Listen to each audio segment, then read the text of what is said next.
Hi, welcome to 5-Minute Guitar Lessons. In today's lesson, we're going to learn the Immigrant Song by Led Zeppelin, and that's on the album Led Zeppelin 3, which was released in 1970. Before you get started, make sure you check out our chord chart. There's a link for that in the description. That'll help you follow along with this lesson and with the original recording. All right, here we go. So here's the first riff.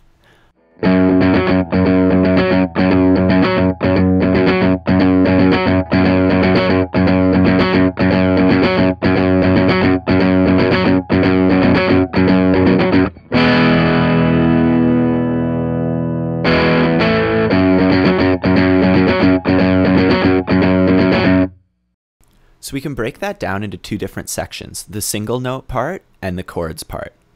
So first, for the single notes, we want to make an octave shape with our index and ring fingers. So we're going to place our index on the 2nd fret of the low E string, and then we're going to place our ring finger on the 4th fret of the D string, 2 strings over. Both those notes are F sharp, that's why it's called an octave. Now let's take a look at picking them. So first, we're going to pick the low string. We're going to go down, down, up. And then we're going to go down on the octave on the D string, and then up, up on the low string. When you put that all together, this is what you get. 3, 4. Down, down, up, down, up, up, down, down, up, down, up, up. If you find yourself having trouble with that rhythm, just try it on the low string only and don't bother going over to the D string. But once you get the hang of that, you can include it. Now let's look at the next part where we're going to play some chords.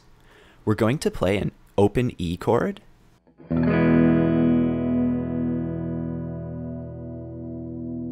and an A chord.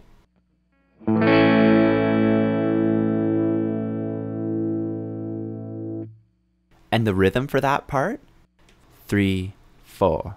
1, 2, 3, 4. 1, 2, 3, 4.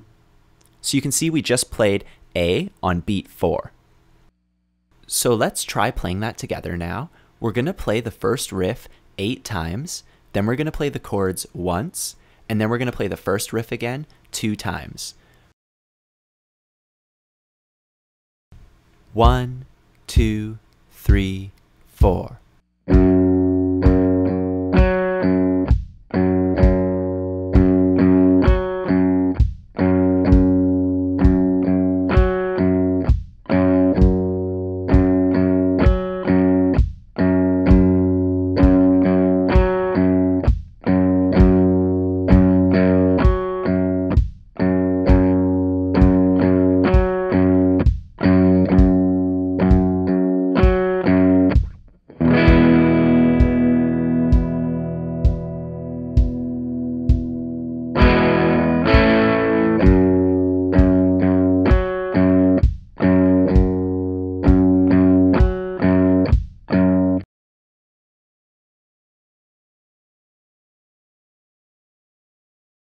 So for the first riff in this song, there's 2 ways we can play it. There's the way Jimmy Page plays it, and then there's the wimpy way. Here's the wimpy way.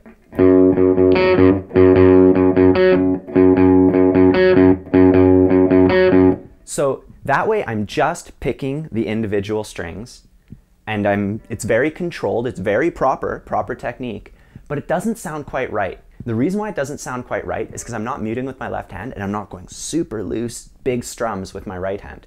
So let's take a look at how that works. With my right hand, I want to be strumming as if I'm strumming chords.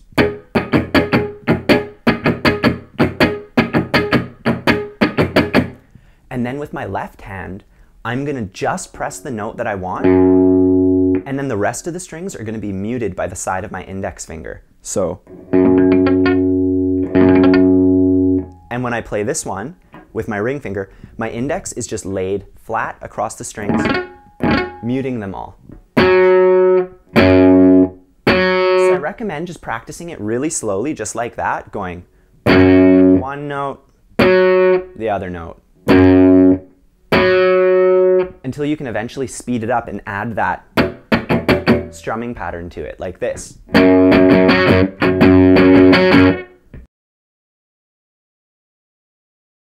Here's the next part.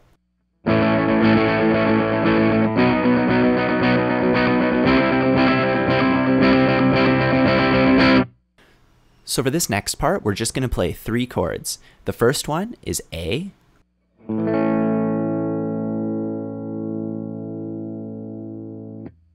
then B,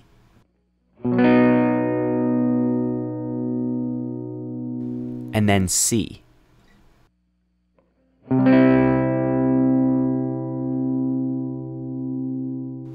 The strumming for this part is really easy. We're just going to play straight 16th notes the whole time, which just means we're going to go down, up, over and over again. And if you count it out, it'll help you keep track of where you are, and it'll help you keep the right rhythm. Let's try that. 1, 2, 3, 4. 1E and a 2E and a 3E and a 4E and a 1E and a 2E and a 3E and a 4E and a 1E and a 2E and a 3E and a 4E and a 1E and a 2E and a 3. So I was going 1E and a 2E and a 3E and a 4E and a, which is the same thing as just going 1, 2, 3, 4, but I added all those extra sounds to add more syllables to it so that I could get the exact rhythm. So let's try that together now. 1E and a 2E and a 3E and a 4E and a.